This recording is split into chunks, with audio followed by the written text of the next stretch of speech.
In this worksheet called vLOOKUP Approximate, we need to look up information to put into column E. It's going to be a reduction rate based on the table that we're seeing in column H and I. In Excel, there are multiple lookup functions. The two most commonly used ones are vLOOKUP and HLOOKUP, and by far vLOOKUP is most common. The V means vertical. We want to look up information vertically in a table. The table to the right here has information in its leftmost column that indicates breakpoints for a reduction in the cost of an item here. If we go to cell E3, what we want to calculate here is the reduction rate for the amount in D3.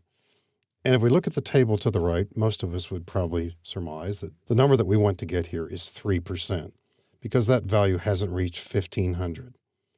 When you're using a vLOOKUP table, it's probably best to have the table nearby, but you can use a vLOOKUP table where the table is located on a different worksheet, even in a different workbook. But if you want to test the answers immediately and review what you've done, it's best to have the table nearby. By definition, the vLOOKUP function will compare information with the left column of a table and then get answers out of other columns. Sometimes a vLOOKUP table has just 2 columns, as we see here, sometimes more than that. If you have not seen a vLOOKUP function or any lookup function, you might say, well, couldn't we use an if function here? We could in theory, but it would be quite lengthy and quite difficult and very difficult to debug and to correct. So the vLOOKUP function will allow us to take the value that we see here in D3, in effect compare it with the entries down the left-hand side. When we come to a value that's too large, like 1,500, we'll revert to the previous entry and then go into the column to the right to get the answers. Sounds like a lot is going on, and there is. We don't have to say much with the vLOOKUP function, though. It provides us with all the arguments that we need. And to make this more visible, I'm going to zoom in as well as make the column wider so we can see this more clearly. And this is an example of where we use the vLOOKUP function to come up with an approximate answer. None of these entries in column D probably match up these. Now they could, but most of them don't.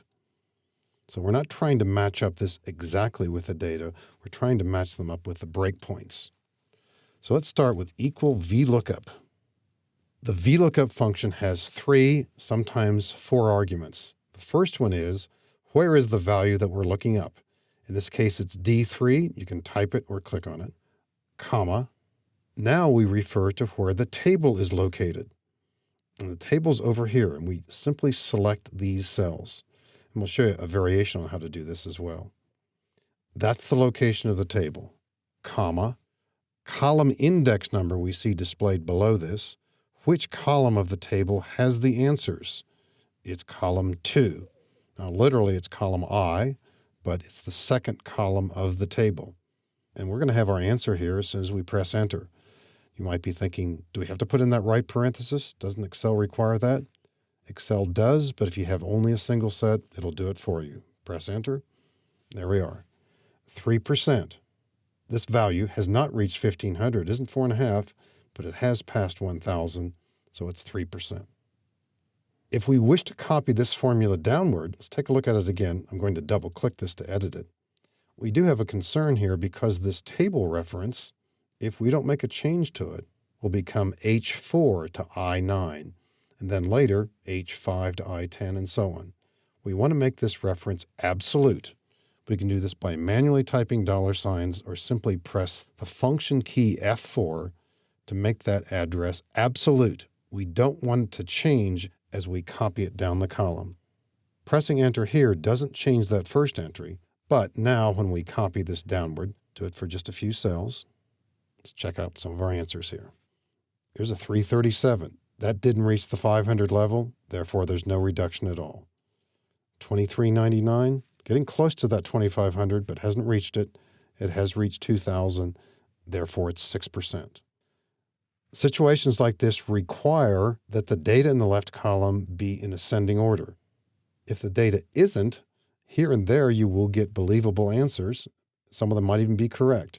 It's up to you to make sure that these are ascending order if you expect to get correct answers. This is an example of using the vLOOKUP function to come up with what's called an approximate match. And sometimes these tables are quite large, and many times they contain more than 2 columns. An alternate way of doing this that might make it simpler in construction is if you know that there's nothing else in column H and I, and let's say you've determined that there won't be, we can make our original variation here of the table reference be a lot simpler. Instead of this entry here, we can simply drag across those 2 columns. And the entry H:I means columns H and I. We could complete that entry and then drag it downward a few cells to see if it's still working. It is. And then completely drag this down the column by double-clicking in the lower right-hand corner. We've just seen how to use the vLOOKUP function for what's called an approximate match. And after completing this, of course, we could readjust the column width to display the information that way.